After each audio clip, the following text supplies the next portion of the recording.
Bom dia.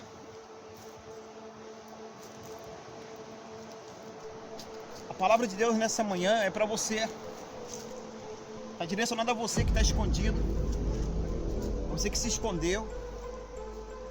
No livro de Marcos, capítulo 16, diz que no sábado pela manhã, Maria e algumas mulheres foram até o sepulcro para embalsamar o corpo de Jesus. E é interessante que quando elas iam em caminho do sepulcro, elas ficavam pensando quem removeria a pedra. Grande surpresa delas, quando elas chegam no sepulcro, a pedra já tinha sido removida. E ao entrar no sepulcro, ela avistou que ao lado direito do túmulo de Jesus tinha um anjo sentado, e ele disse para elas: por que procurai?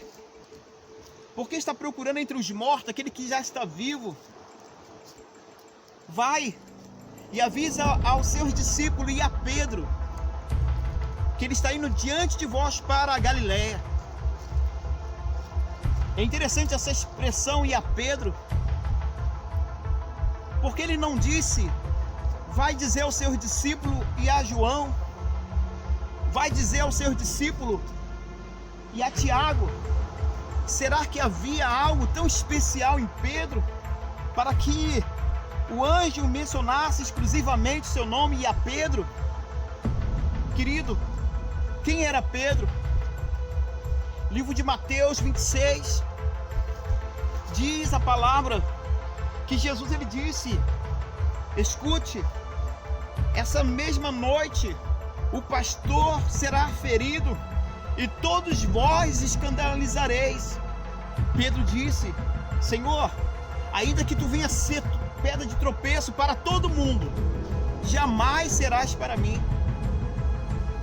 Jesus disse para ele: ainda esta noite, antes que o galo cante, tu me negarás 3 vezes. E Pedro disse: Senhor, ainda que seja necessário morrer contigo, jamais eu te negarei. Pedro era um homem autossuficiente. O texto diz que quando Jesus estava no jardim, Judas veio buscar a Jesus, e ele disse: aquele que eu beijar no rosto, esse é o homem. A Bíblia diz que Pedro pegou a espada e ele cortou a orelha de Malco. Pedro era alguém que gostava de vencer na força do seu braço. O texto diz que quando Jesus foi levado para a casa de Caifás para que fosse interrogado, o texto diz que Pedro ele ficava observando de longe. Pedro foi alguém que acompanhou Jesus de longe.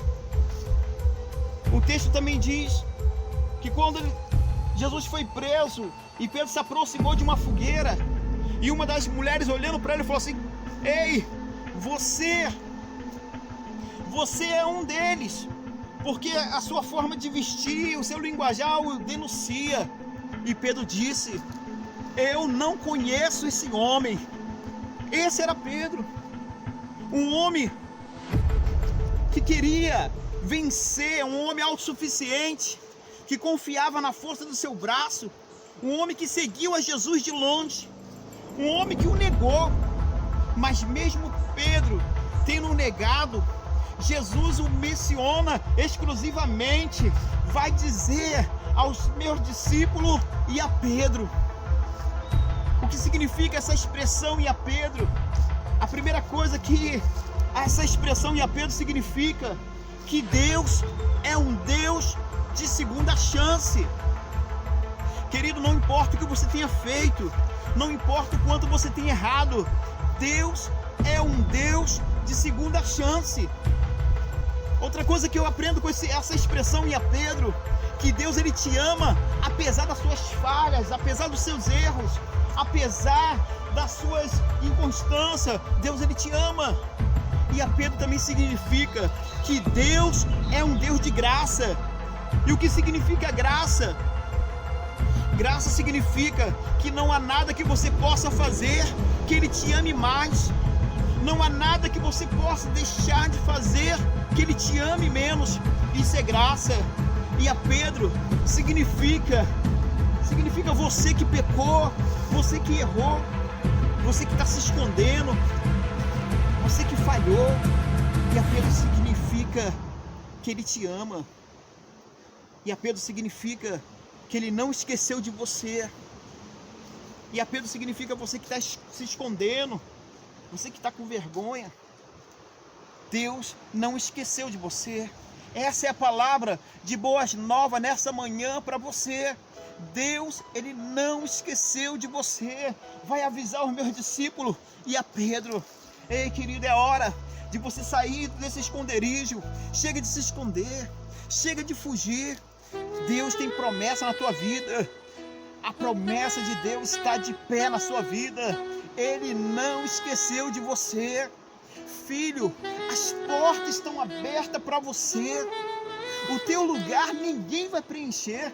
Você não é qualquer um, escute isso. Você não é qualquer um. Você é o meu herdeiro. Oh, querido, o mundo é tão pouco para você diante do que Deus pode te oferecer. Te amei de tal maneira que não dá para te esquecer. Deus não esqueceu de você.